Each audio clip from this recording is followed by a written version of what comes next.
Welcome back. Today, we dive into the world of double standards surrounding Harry and Sussex, William and Kate. As we peel back the layers of royal life, we find ourselves staring at a striking contrast in how different choices are received by the media. And it all begins with the decision to protect one's children from the glare of the royal spotlight. Now, cast your minds back to when Harry and Sussex made the bold decision to step back from royal duties. They desired a different path for their children, one that veered away from the gold-gilded cages of the palace. The reaction? They were painted as villains. The tabloids swooped in like vultures, branding them as selfish, accusing them of betraying the monarchy, and mocking them for their wish to shield their children from the royal bubble. But now, let's fast forward to the present. We see William and Kate expressing a similar sentiment. They, too, wish to keep their children away from the museum life of the palace. And yet, the reception is starkly different. The media portrays this as an act of noble parenting, a brave decision to prioritise their children's well-being over tradition. So, we find ourselves in a world where the same action is viewed through different lenses, depending on who is involved. Harry and Sussex were pioneers, the first to break the chains of royal tradition for the sake of their children. Yet, they were met with scorn and ridicule.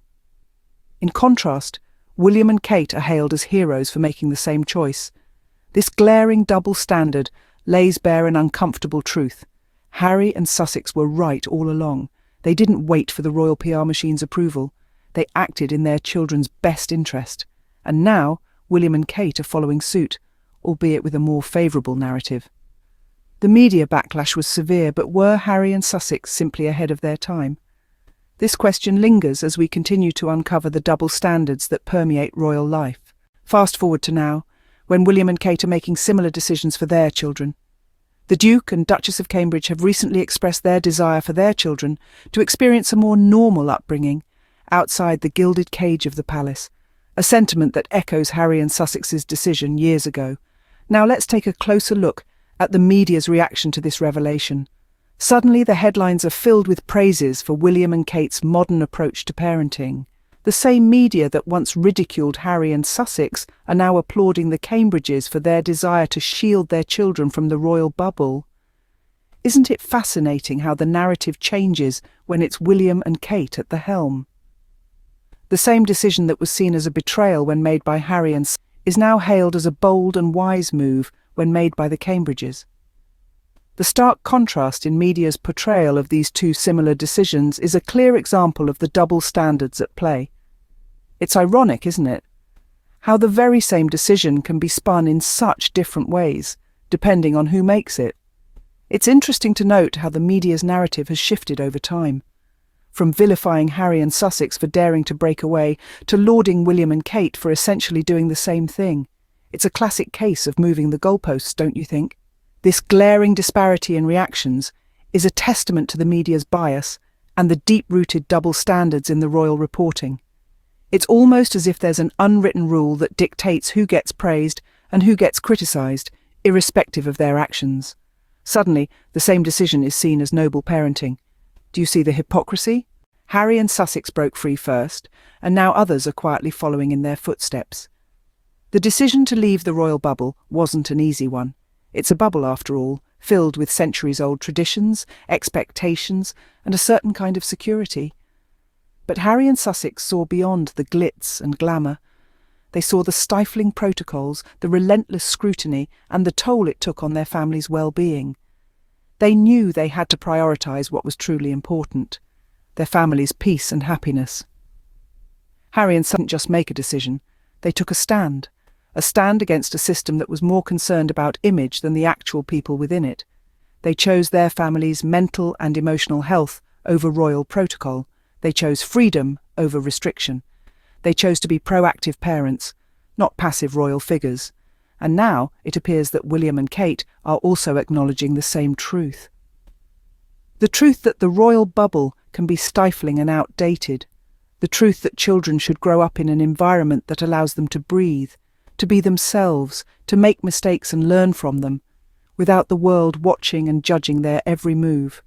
But unlike Harry and Sussex, William and Kate's decision is being applauded. Their desire to give their children a normal upbringing is being hailed as noble and wise. But wasn't that exactly what Harry and Sussex were trying to do? Weren't they also trying to protect their children from growing up in a museum?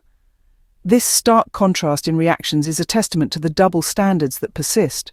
It's a clear indication that the royal system and the media that feeds on it are more inclined to preserve their narrative than to acknowledge the truth. The question now is, who really deserves criticism? The couple who had the courage to leave first, or the system that tried to punish them for it? The uncomfortable truth is that Harry and Sussex were right all along. They were the pioneers, the ones who dared to take the road less travelled, choosing the well-being of their family over the trappings of royal life. Yet their decision was met with an avalanche of criticism, while the same choice made by William and Kate is being hailed as an act of noble parenting. Can you see the glaring double standard here? Can you feel the sting of hypocrisy that permeates this narrative? It's as if the media is wearing a pair of biased spectacles that taints their perception of the same action based on who is taking it. When Harry and decided to step back, they were labelled as rebels, as traitors even. They were accused of being selfish, of abandoning their duties. But when William and Kate made a similar decision, it was seen as a brave and commendable act. The same action, the same decision, but a world of difference in the way it is perceived and portrayed. This is not about playing favourites or taking sides. This is about fairness, about treating each individual based on their actions, not their status or their popularity. And the actions of William and Kate, while commendable, are a clear validation of the path that Harry and Sussex chose. They, too, have recognised the toxicity of the royal bubble and decided to prioritise their children's future over the antiquated traditions of palace life. They might not have faced the same backlash, they might not have been subjected to the same level of scrutiny, but their decision is a testament to the fact that Harry and Sussex were right in their judgment. The media spin may be different, but the actions of William and Kate prove that Harry and Sussex made the right decision. The uncomfortable truth is, they were the ones who saw the light first, and it's time we acknowledge that. As we wrap up, let's reflect on the double standards and the courage it took for Harry and Sussex to break free. We've journeyed through the twists and turns of royal life, the stark contrasts painted by the media, and the silent followers who've treaded the same path, albeit quietly. Our journey began with the glaring double standards. Harry and Sussex chose to protect their children from the suffocating royal bubble, a decision met with criticism, ridicule, and accusations of betrayal. They were painted as villains for wanting a healthier environment for their offspring, a choice that any parent, royal or not, would understand and respect. The tides turned, however, with William and Kate echoing the same sentiments. They too wanted their children to grow up outside the museum that is palace life, yet, instead of condemnation, they were hailed as noble parents, making a brave choice for their children's future. The hypocrisy is hard to ignore.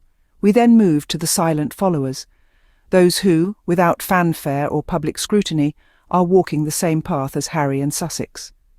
There's a sense of vindication here.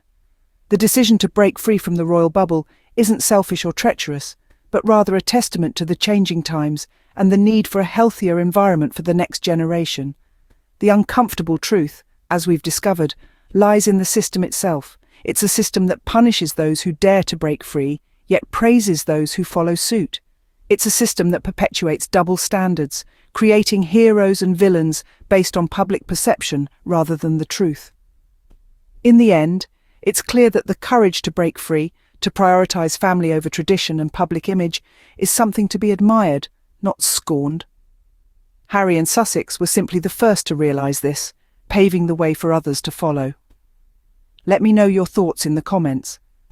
Do you see the double standards too? Don't forget to subscribe for more updates.